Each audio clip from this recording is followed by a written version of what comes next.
Good morning students. Today we are going to discuss about the structure of xenon compounds.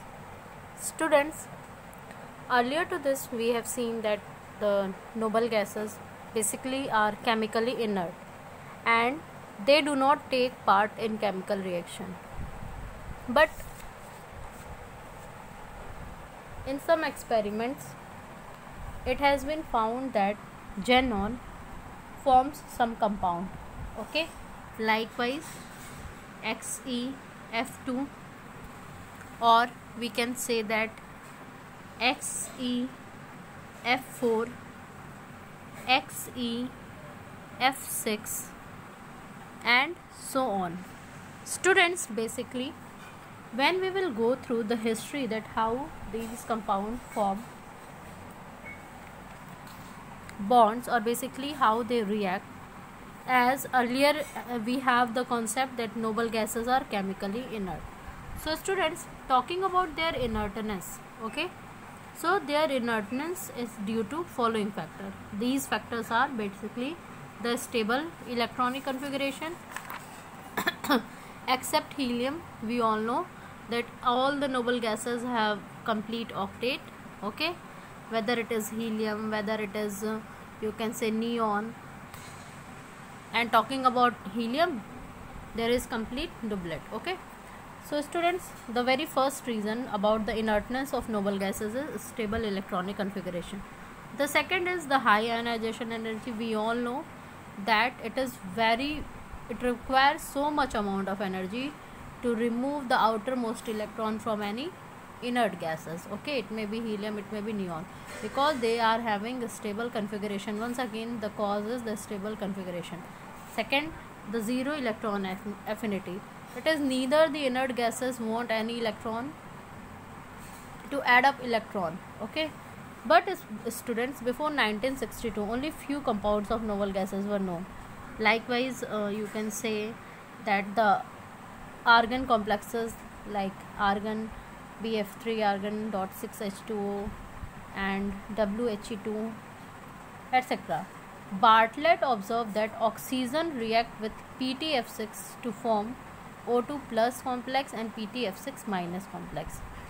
Since students, ionization energy of oxygen and xenon are almost equal, चूँकि ये जानते हैं हम लोग, ये देखा गया है कि ऑक्सीजन और जेनॉन का जो आयनाइजेशन एनर्जी है वो ऑलमोस्ट इक्वल है, दस xenon should also form such type of compound.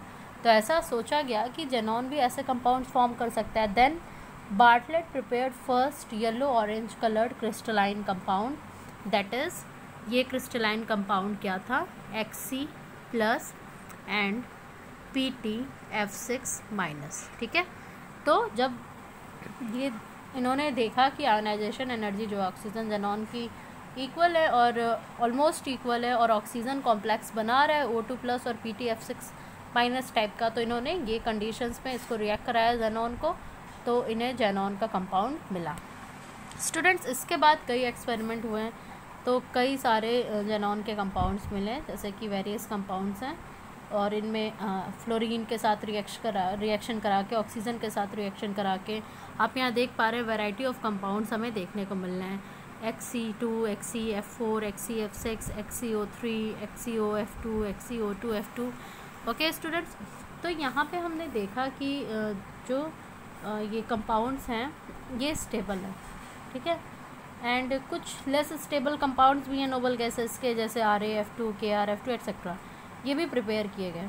तो कंपाउंड जो हैं हीलियम के, नियॉन के, आर्गन के, वो अभी तक नोन है. ठीक है, तो स्ट्रक्चर इनके जो बेसिक आपके एग्ज़ाम में भी जो पॉइंट है वो है इनके स्ट्रक्चर का. जैसे कि जेनॉन का कंपाउंड अगर हम बात करते हैं XeF2 की, तो उसका स्ट्रक्चर क्या है, तो उसके लिए स्टूडेंट्स हम इनका स्ट्रक्चर पार्ट स्टडी करेंगे. Okay, so here is the structure of xenon compound, जिसमें हम सबसे पहला लेते हैं XeF2. तो स्टूडेंट, इनके स्ट्रक्चर की बात करें तो इसको हम हाइब्रिडाइजेशन के बेस पे या valence shell electron pair repulsion theory के बेस पे एक्सप्लेन करते हैं. ठीक है, चूँकि हमें पता है जेनॉन की कन्फिगरेशन आप यहाँ पे देख पा रहे हैं, S में 2 इलेक्ट्रॉन है, P में आपके 6 इलेक्ट्रॉन थे, एक की एक्साइटेशन कराई गई. चूँकि हमें फ्लोरीन के लिए 2 स्पेस चाहिए, वैकेंट स्पेस, तो एक पी की एक्साइटेशन कराई गई, एक पी इलेक्ट्रॉन की, और ये एक्साइट होके यहाँ पे आया। ठीक है, मतलब आप अज्यूम करिए इससे पहले आपके पास S में 2 इलेक्ट्रॉन थे और P में 1 2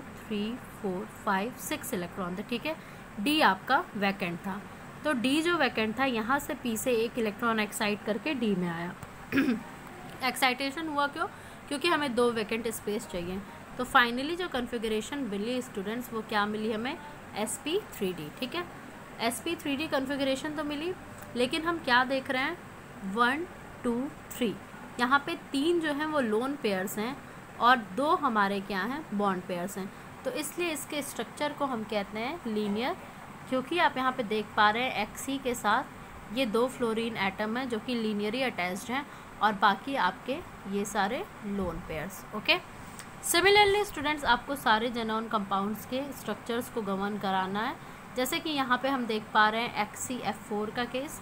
तो HCF4 के केस में अगेन स्टूडेंट्स आप नॉर्मल जो कन्फिगरेशन है वो रखिए कि S में 2 हैं और P में कितने इलेक्ट्रॉन है? 6 इलेक्ट्रॉन्स हैं, ठीक है। तो P में 6 इलेक्ट्रॉन्स है, मतलब P सबशेल फुलफिल्ड है, जबकि हमें फ्लोरीन के लिए 4 वैकेंट स्पेस चाहिए।